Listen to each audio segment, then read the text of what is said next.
eres buena, oye mis ruegos.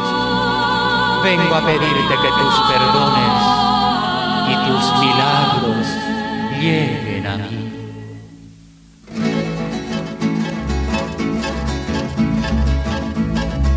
Ya la caravana de los promeseros asciende en la loma de Catupé, campanas de bronce tocando oraciones, llaman a los fieles con un canto dulce para el tiempo.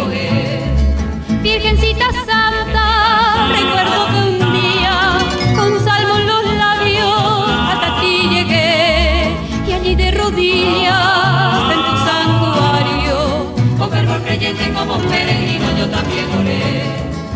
Oh Virgencita de los milagros, tú que eres buena, oye mi ruego, vengo a pedirte que tus perdones lleguen a mí.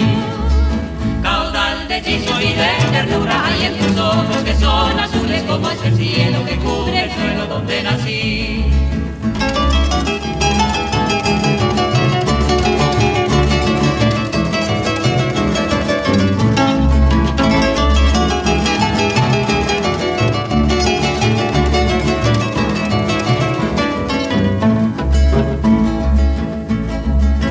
Un día quisieron llevarte muy lejos, pero en un milagro dijiste no ver. Desde entonces ciego, creyente y sincero, tu pueblito humilde, Virgencita Santa, se postró a tus pies.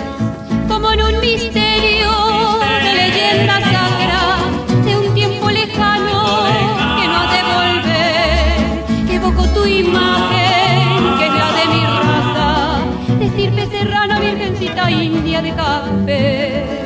Oh Virgencita de los milagros, tú que eres buena, oye mi ruego, vengo a pedirte que tus perdones lleguen a mí. Caudal de hechizo y de ternura hay en tus ojos que son azules como el